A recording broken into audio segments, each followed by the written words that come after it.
kayak mati sampai akhir nama mau kemana lagi? Sukses. Untung kita agus jalan itu tadi itu. Saya kontrol apa bu? Iya. Tahu sih yang tinggal paling kodi. Nada no, waktu ini sudah kuliah 6,000 है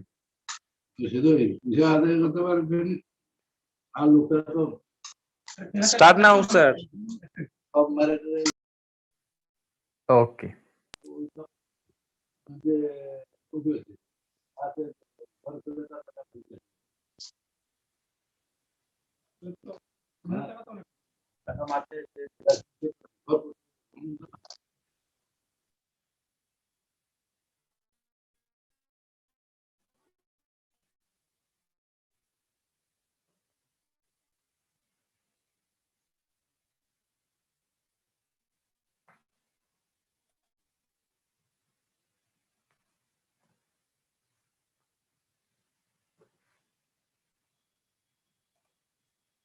Okay.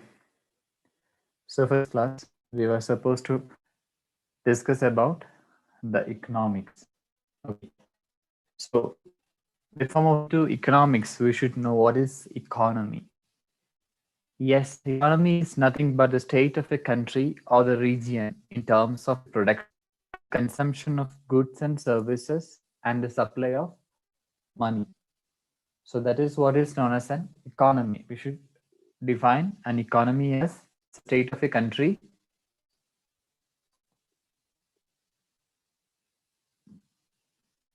or region in terms of production, consumption, then the service and supply of money. What is economics? It is the allocation of scarce resource of an economy according to priority in order to satisfy the needs and wants of individual as well as the society. That is what we call it economics. Then, of course, the next thing we need to know is the father of economics. That is Adam Smith. Adam Smith is known as the father of economics. That is just what is economics?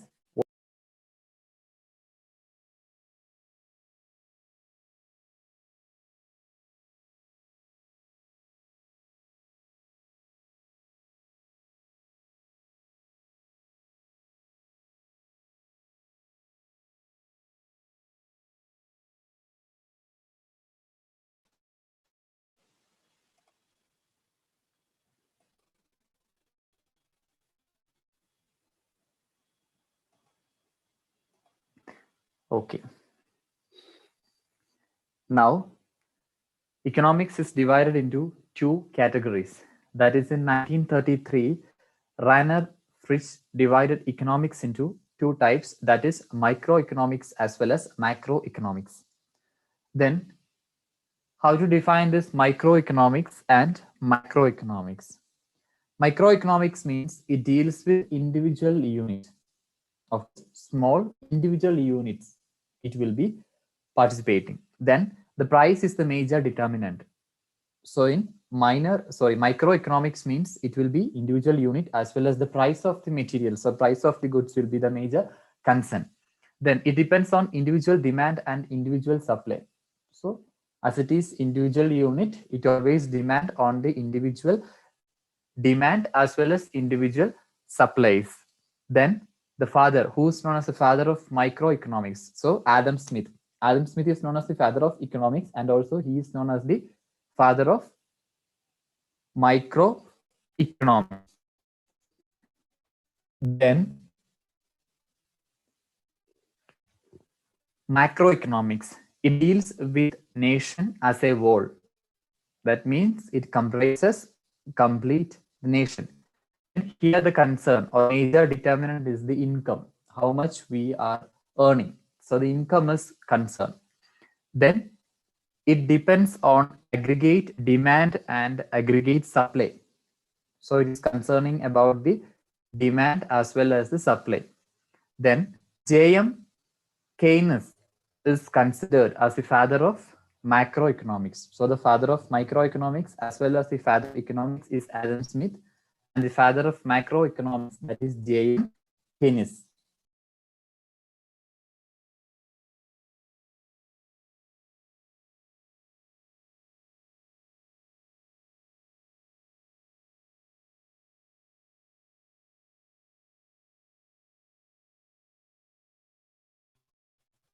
So it is the budget and taxation. First of all, central body, that is the government budget. So the government budget is divided into two, that is revenue budget as well as capital budget. Then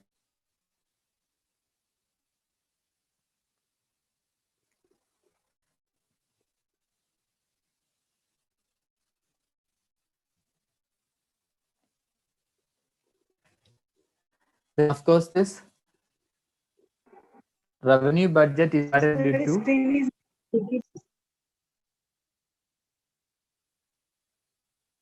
I'm sorry, pardon me.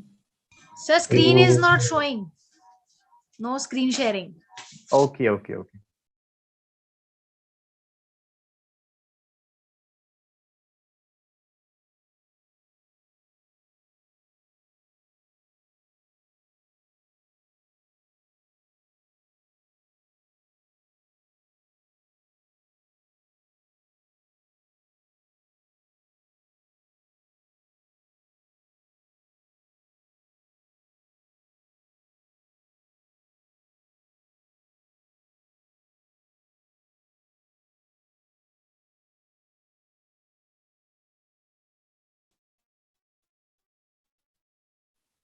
Okay, now is it okay? No, sir, nothing yet. Okay, just wait. Just a minute.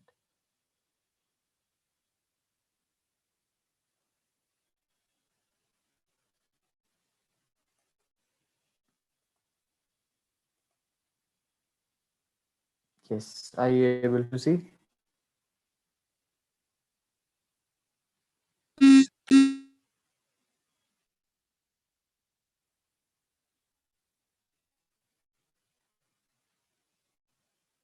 Is it okay?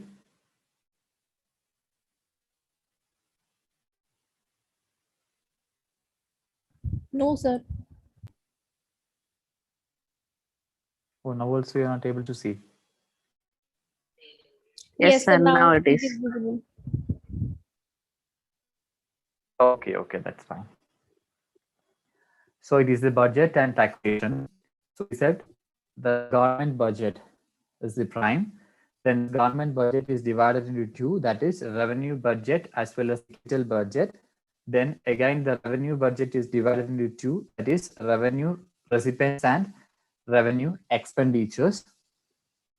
Then capital budget is again divided into two, that capital recipients and capital expenditure.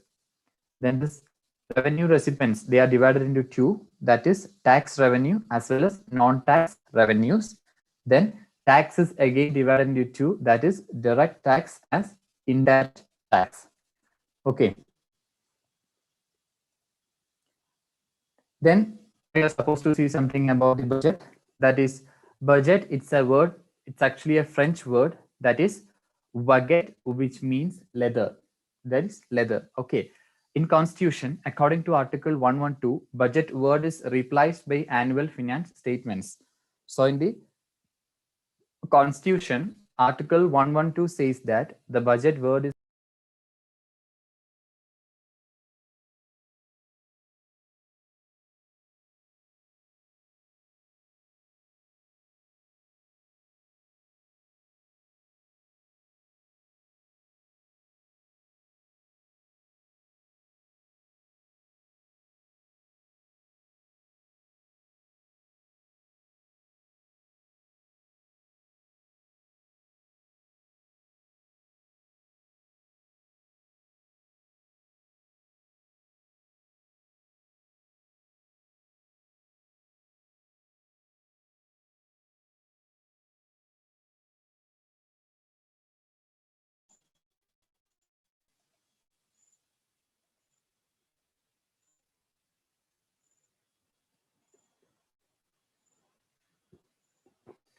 Okay.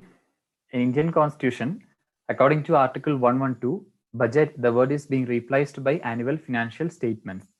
Then, first of all, India was announced on 26 November 1947. That's by R.K. Shanmugam Shetty. Shanmugam Shetty introduced that first of Free India was announced in 26 November 1947. Then budget is the expected income. Then what is actually budget? Budget, it is nothing but expected income and expenditure of government in coming financial year. It is the upcoming expected income and expenditure of government.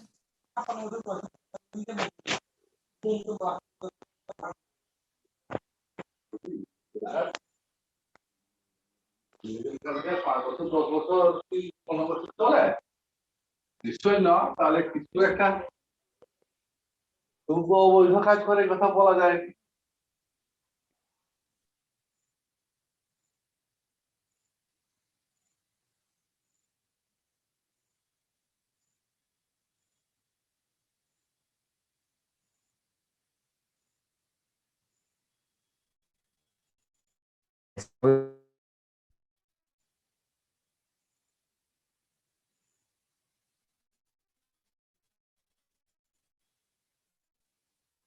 Yes, can I hear now? Is the screen visible for you guys? Yes, sir. Okay. The next is actually the income. Income, all sources of income for government divided into two. It is the capital income as well as the revenue income. Capital income actually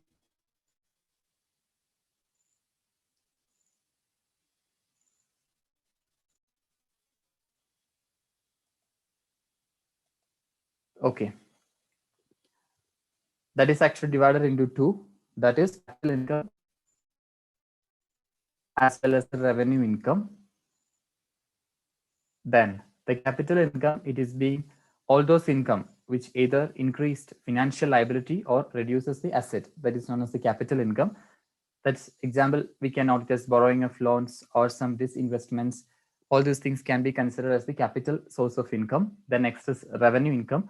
That is all source, that is income which neither increases the financial liabilities nor reduces. So it is never increases the financial liabilities or it is not reducing the assets. This revenue income, that is non-tax. That's for example, interest, dividend, fees, fines, railways, etc. All these things are revenue income. Okay. Then there are two types of taxes in economy.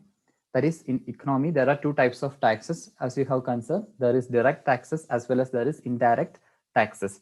Then direct taxes in the sense, all those tax were liability to pay taxes not shifted to another person. That it is not transferable. Direct tax, it is not transferable tax. Then next, it is Central Board of Direct Taxes is responsible for collecting this direct tax. It is Central Board of Direct Taxes. They are supposed to collect the direct tax which is non-transferable. Okay. Then next is indirect tax. All those tax were liability to pay tax is shifted to another person. If it is being shifted to another person, that is indirect tax. If it is not transferable to another person, it is direct tax. That is, Central Board of Excise and Customs is responsible for collecting indirect taxes. So as we know, the Board of Excise and Customs, they are actually collecting indirect taxes. That is Central Board of Excise and Customs. So there are two types of taxes, that is direct tax and indirect tax. Direct is being collected by the Central Board of Direct Taxes, whereas indirect tax is being collected from Central Board of Excise and Customs. Okay. Important thing in the finance, that is GST. GST is nothing but goods and service tax. So the main motto of GST is nothing but one nation, one tax. That is the tag for GST. It is very important. Tag for GST is one nation, one tax.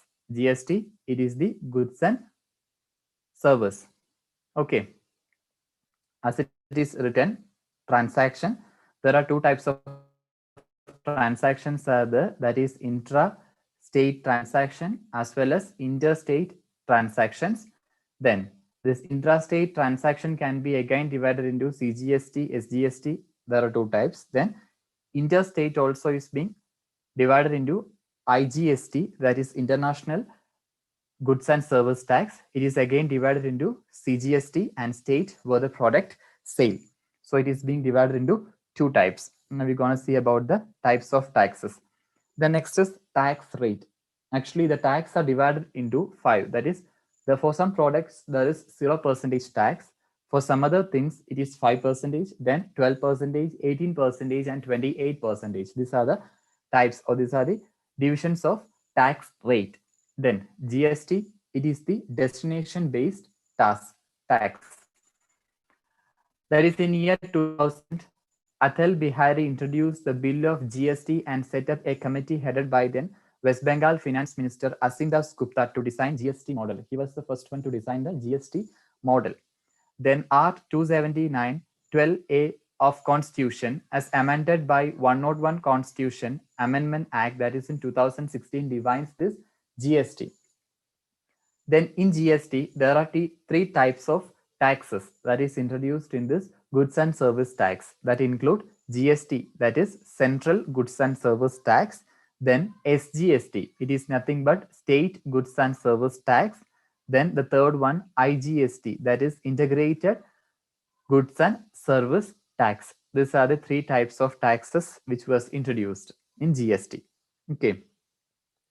Then IGST, that is Integrated Goods and Service Tax. It is charged by the central government. That is, only central government is supposed to charge for that. Then SGST is charged by the state government. Okay. Then around 160 countries have already implemented GST. Then France in year 1954 is the first country to adopt GST. It is very important which country first adopted GST. That is France in the year of 1954 used GST first. Only 2 countries have dual GST. Then second thing, only 2 countries have dual GST. That is 2 GSTs present. That is in India and Canada. India and Canada having 2 types of GSTs, that SGSTs also. India has adopted this dual GST from Canada. So India has got this from Canada. India has the highest GST rate. Then the thing that you have to know is India is having the high GST rate of 28%. That is 0.28%. That is 28% of this very high GST. Second is Argentina, that is of 27%. There are 5 tax rates, that is 0%, 5%, 12%, 80%, and 28%. Among this, the highest GST rate is for India, that is 28%. Okay. Then another exclusive additional tax rate of 3% determined for purchasing precious metal like gold, etc. So for gold and other precious metals, the tax rate is of another 3%. Okay.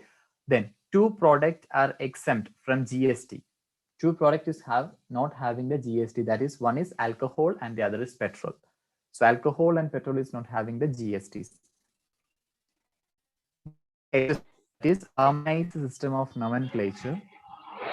Then the code is used to divide products under GST. Then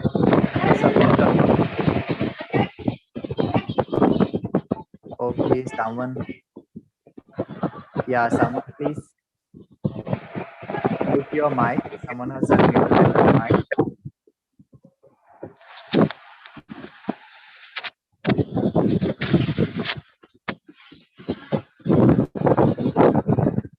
Yes, please.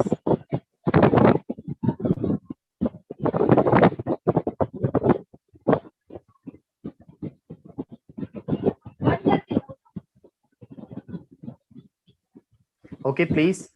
Everyone, please mute your mic. Some disturbance are hearing from some person. So you guys, please kindly check. Please don't unmute your mic unless if you want to say something. Okay, that was the disturbance. Then GST TIN, that is a number. There is a 15-digit identification number for GST. That is 15-digit number that you should have to keep in mind. There is a 15-digit identification number for GST. Then GST is actually the destination-based tax on goods and services. GST is nothing but the destination-based tax on goods and services. Central Board of Excise and Customs declared 1st July to be observed as GST Day. Then you should remember GST Day, that is 1st July.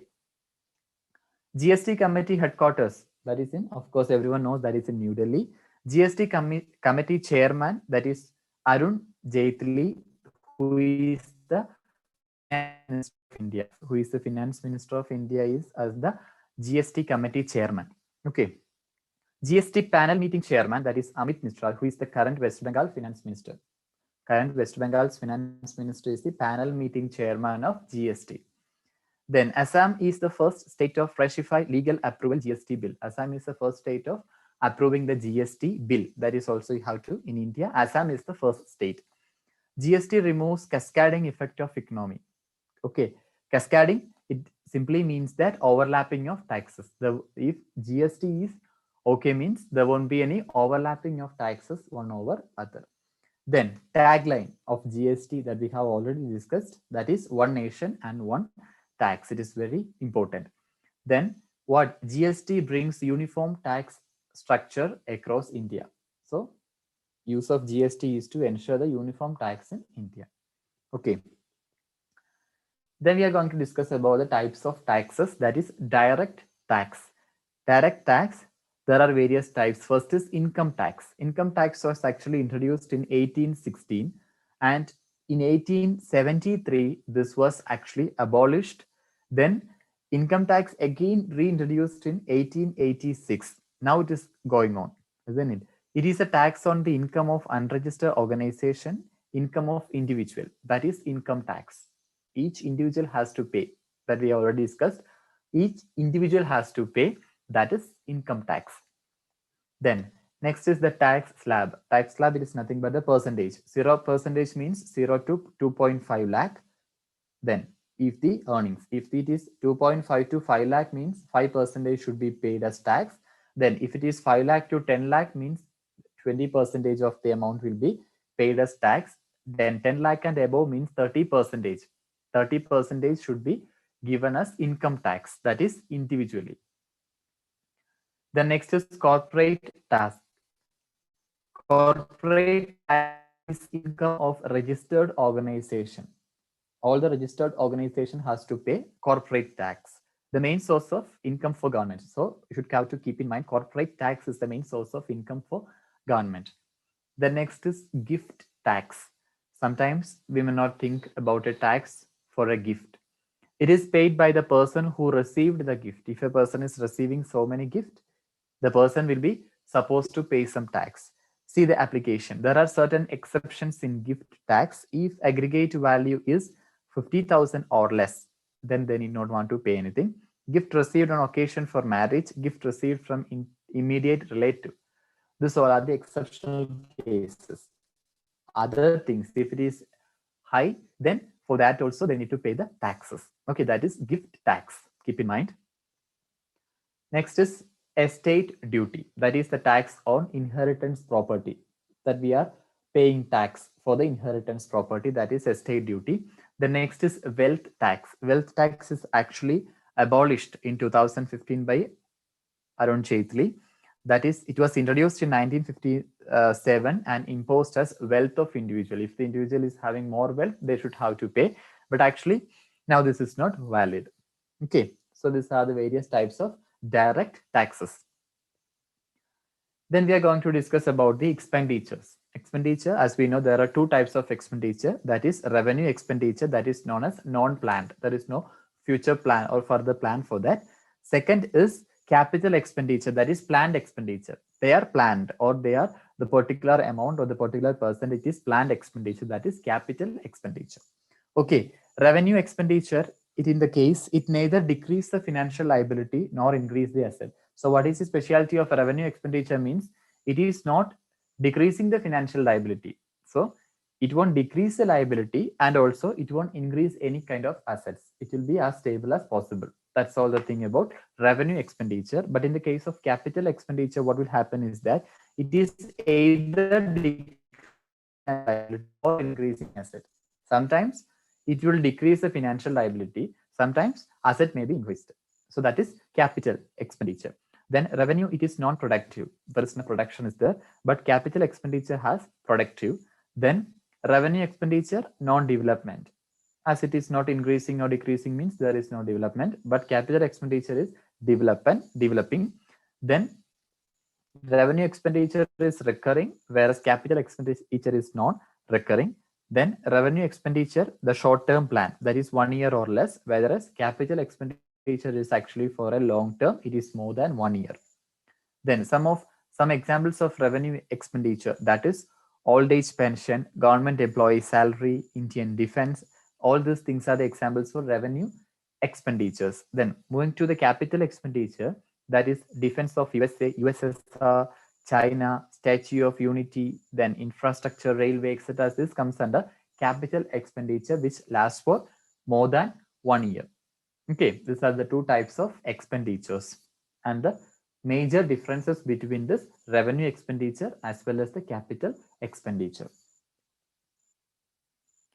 Then next is there are 3 situations of budget. Budget is having actually 3 situations, that is surplus budget, balanced budget and deficit budget. 3 types of budget. That is surplus means useful for underdeveloped economy. That is surplus budget is actually useful for the underdeveloped economy. Then next is the balanced budget. Balanced means it is useful for the developed economy. Balanced budget is actually used for the developed economy. Then next is deficit budget, that is useful for the developing but at very high risk. At very high risk, this is actually doing. Next is then types of deficit, meaning it's financing the deficit budget for source. Then there are various types of deficit financing. It includes borrowing of various loans, disinvestment, imposition of new direct, indirect taxes, printing of new currency. All this comes under deficit financing. That is, it is useful for at very high risk situations. Okay. Then deficit, meaning it leads to the rise in liquidity by printing a new currency. If a new currency is printing, as it is like a rises, means it is deficit budgeting. That is fiscal budget and primary deficit. That it is the difference between revenues, income and total expenditures. Then next is primary deficit. It includes the difference between the fiscal deficit of current year as well as the interest paid. Just the difference between the current and the present situation. How much it is needed, they are utilizing. All these things are only comes under very high risk situations. Okay. Then next is types of or the structure of taxes. Actually, there are 3 structure for taxes. First is progressive tax, the second is regressive tax, and third is the proportional tax. First is progressive tax. That is when the tax rate increases with the increased amount of volume or the production.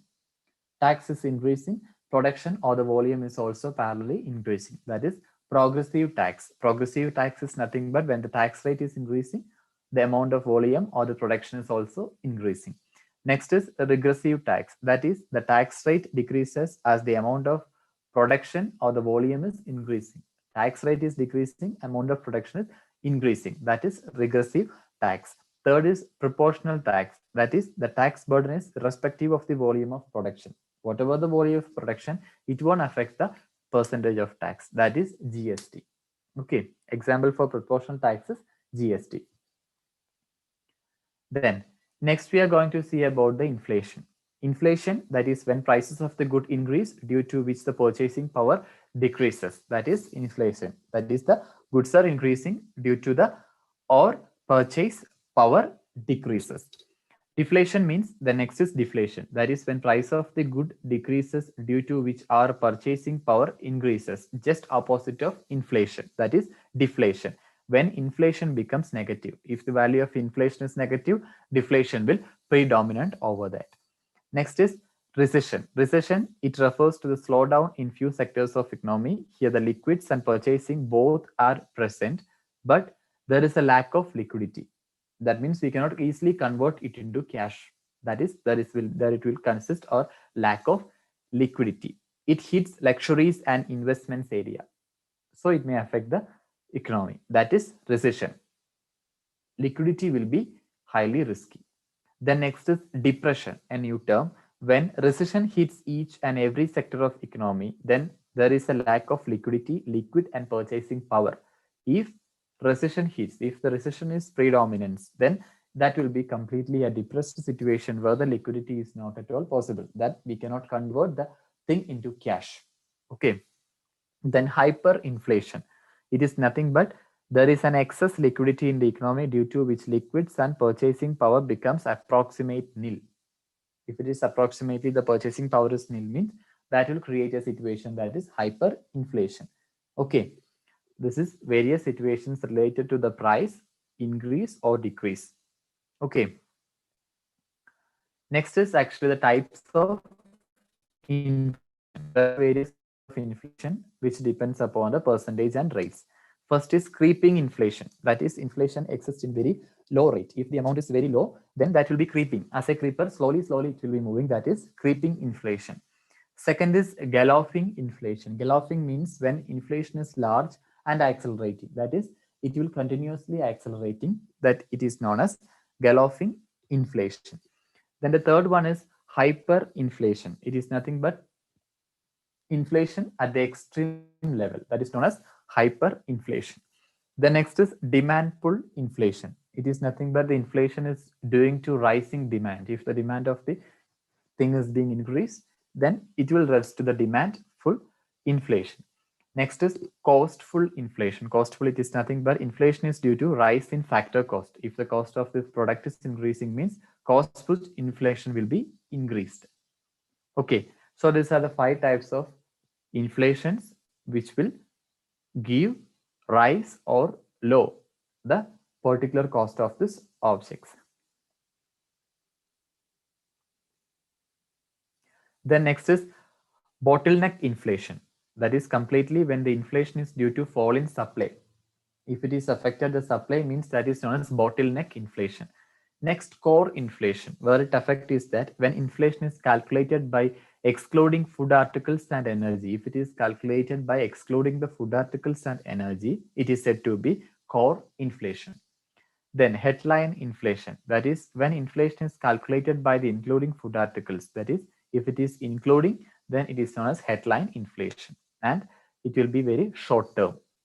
Okay, if it is long term, means it will be core inflation. If it is short term, which includes the food articles and energy, means that will be headline inflation.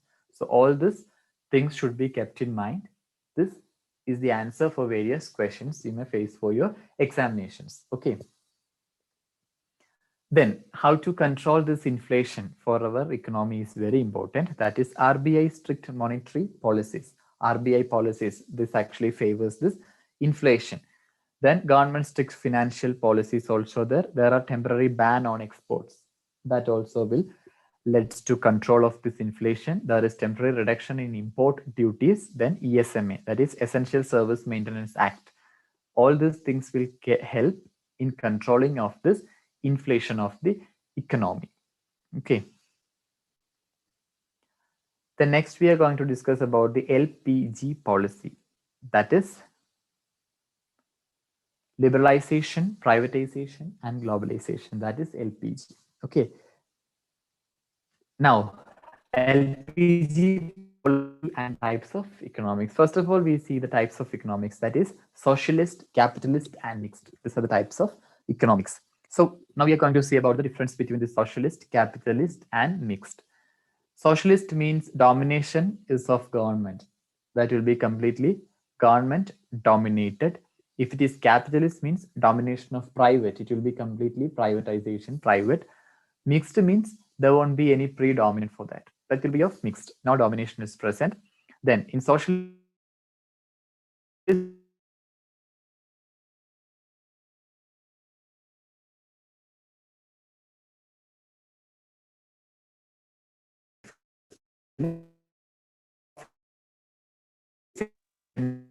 Sir, you are not audible.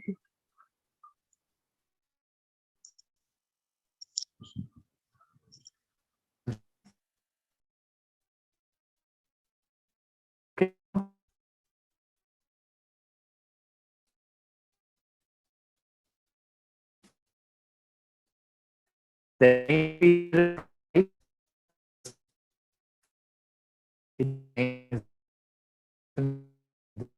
Voice is breaking, sir.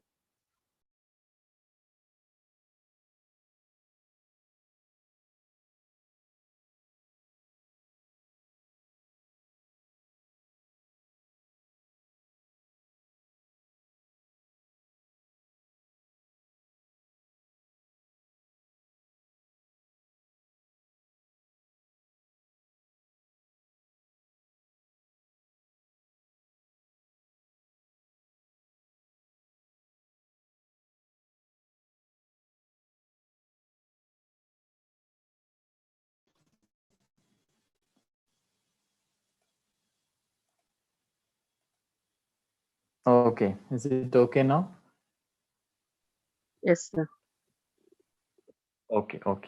There was slight network issue. Please excuse that. That is LPG policies and the type of economics that we are discussing about the type of economics, that is socialist, capitalist, as well as mixed. Third feature is the main feature, that is the price restriction. In socialist means there will be some price restrictions, whereas in capitalist there will be the price mechanism because their aim is to achieve the profit. Then mixed means both this will mix up.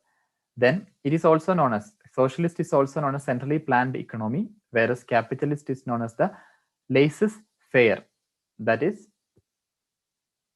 then next is mixed. It is known as Nehruvian economy. That is Nehruvian economy or the dual economy. That is the various names for socialist, capitalist, and mixed economies. Then there are a few examples for socialist, that is Russia, North Korea, and China. There are some examples for capitalist, South Korea and USA. Then for mixed, India is actually mixed. Okay, these are the various examples for the type of economies. Then next is the price mechanism. Price mechanism, it is nothing but it is a feature in which the price of the goods are determined by the demand and supply. By regards of the demand and supply, the price of these things may vary. That is the price mechanism. Then Indian economy, that is from 1947 to 1969, the Indian economy is considered as Nehruvian economy. That is the mixed one. With the nationalization of 14 banks by Indira Gandhi. That is Indira Gandhi first nationalized 14 banks. That is in 1969. Indian economy was considered as a socialist economy till 1991. 1991, Indian economy was a socialist economy, whereas now it is a mixed one, whereas the nationalization of 14 banks by Indira Gandhi in 1969 occurred. With the introduction of LPG, that is liberalization, privatization, and globalization in 1991, Indian economy onward continue as a mixed economy. So in 1991, LPG, that is liberalization, privatization, and globalization, as a result, the Indian economy is being considered as a mixed economy. That is full form of LPG. It was recommended by Dr. Manmohan Singh and P.V. Narishma Rao. Okay. Then liberalization. What liberalization means, it refers to the removal of restrictions which were imposed on industries before 1991. As 1991, India is considered to be a socialist. So what will happen? All the restrictions which was imposed upon 1991 was removed. That is liberalization. It ends up licensed except in few areas such as alcohol industry, medicine industry. All the other things were changed. Freedom in fixing prices, that also were enabled. Freedom in expansion and contraction of business, all these things comes under the liberalization. Privatization, everyone knows, it refers to giving entry to private sectors. Monopoly of government is to develop the private sectors, that is known as the privatization. Globalization, it refers to the integration of various economics of world. It will be world economy, that is globalization. Okay. Then next we are supposed to discuss something about the banking systems. Banking systems, as we know, Reserve Bank of India, that is RBI, which was established in 1st April 1985. That is in Kolkata, RBI Act 1934. According to RBI Act 1934, it was introduced in the year 1985, April 1st. Okay. The very first governor of RBI, that is Osborne Smith. Osborne Smith was the first governor of RBI. It is very important. And first Indian governor of RBI, that is Chitman Dwarkanath, who is known as CD. Then Deshmukh, that is in 1943, and his tenure was of 6 years. Then the present governor of RBI, that is the 25th, that is Shakita Das, that is Shakit Das, who is the present governor This, of. the first governor of RBI, he was not Indian, sir. I'm sorry. The first governor of RBI, you said, Osborne Smith. He was not Indian, sir. No. Ah. Yes. Then, yes, okay. Then next is the 24th governor, that is Urjit R. Patel, that his tenure was for 2 years approximately. Then the 23rd governor, that is Ruhuram Rajan, that was for 3 years. Now the RBI, then as you know, the RBI headquarters, that is Mumbai. Then nationalization of RBI, that has occurred in 1st January 1949. And that was nationalization, as we have said, it was by Indira Gandhi. Okay, that's all about the banking systems. Then the objectives of, then as we have said in 1991, this nationalization has occurred. Then what is actually the output of this nationalization? First, it is to increase the financial inclusions. Of course, financial inclusions will be increased. Second is public welfare. For public welfare, nationalization, it has occurred. Third is removal of private sector dominancy. So government sectors were quite improving. That is removal of private sector dominancy. That is the main 3 objectives of nationalization. Okay.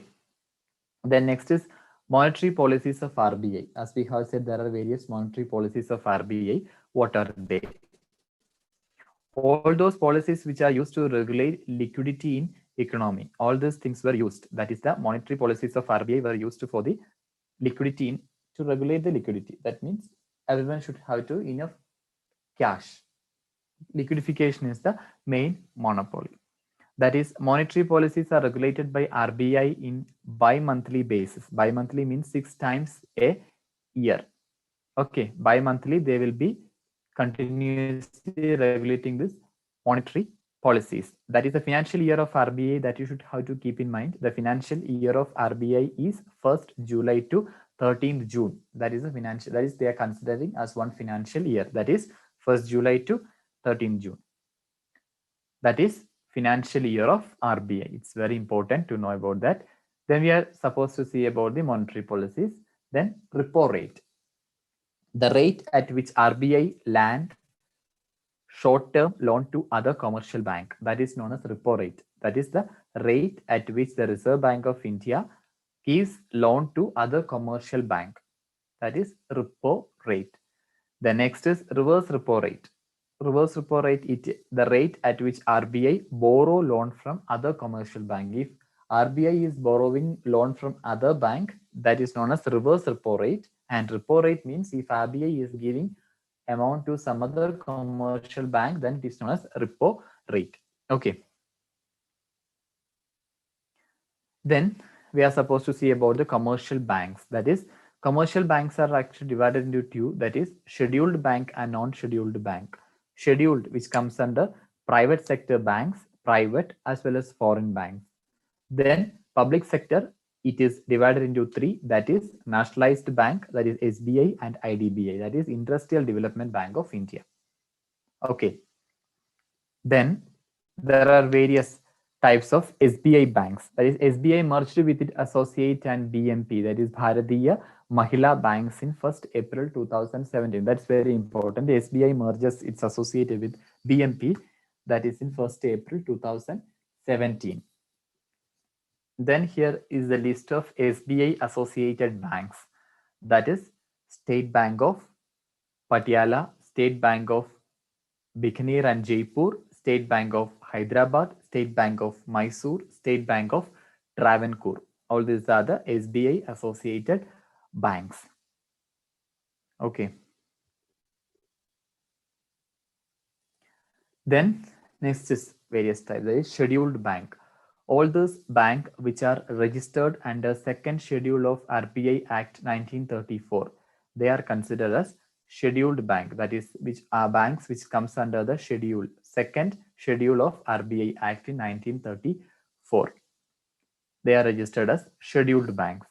Public banks in the sense all those banks in which government share is more than equal to 51%. That is, if a bank is supposed to say it's a public bank, then it should be the government share of government is more than 51%, then it is said to be public bank. Okay, then private banks, that is all those banks in which government share is less than 51%. If the amount of percentage of loan, if the amount of percentage from government side is less than 51%, all those are considered as private banks. The next category is what is foreign bank. All those banks which have their headquarters outside India but have their small branches inside India, then they are said to be foreign banks. These definitions you have to keep in mind. Why? Because sometimes they may be asking that public bank, how much percentage? That is 51%. If the share of government it is more than 51%, it is public. If it is less than 51%, it is private. Then if the headquarters of some banks are situated outside the country and having some branches inside India, means it will be known as foreign banks. And scheduled bank in the sense second schedule of RBI Act 1934. Those who banks which are registered under that is considered as scheduled bank. Okay. So these are the few things about the banking, financial sectors, budget, taxation, then economics. That is economy and types of economics. Okay. And finally, it is over. So go through these materials. So all these definitions points, it's actually answer for various questions. And you might, for all the competitive exams, for all the government exams, for all the type of exams, economics questions, it is compulsory. Why? Because it actually the growth of the country. So it is very important. And for all exams, you can expect some cost of questions from this session. So it is very important to learn all these things. Okay. Thank you. And I Sir, NABARD comes under which category, sir? Yes. NABARD consider NABARD bank it is there, na, sir?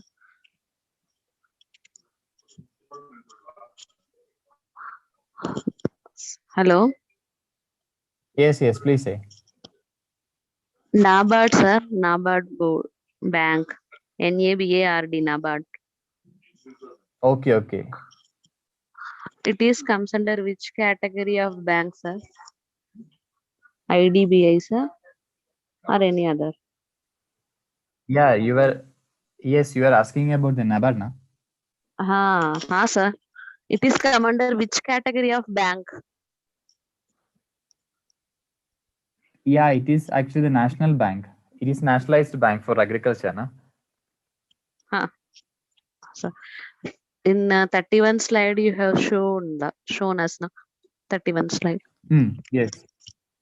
So under IDBI category, that will be the example, right? Yes. NABARD. Okay, you Yes, are sir. asking about the type of banking. Yes. Yes, it's it. And can you tell me the examples for 33 slide? Like 33. Yeah, let me go. examples for these Yes, for our actually country, here. sir. Okay, just wait. So that Here we you can see the easily remember. Yes. Actually, you have asked about the NABARD, that is IDBI, that is Industrial Development Bank of India. Actually, that's good. Then here you need to see all these SBIs. Okay, various branch of SBIs, that is public banks, that is the share of the government, it is more than 51%. Then you need to something about the scheduled banks, right? Yes, sir. Okay.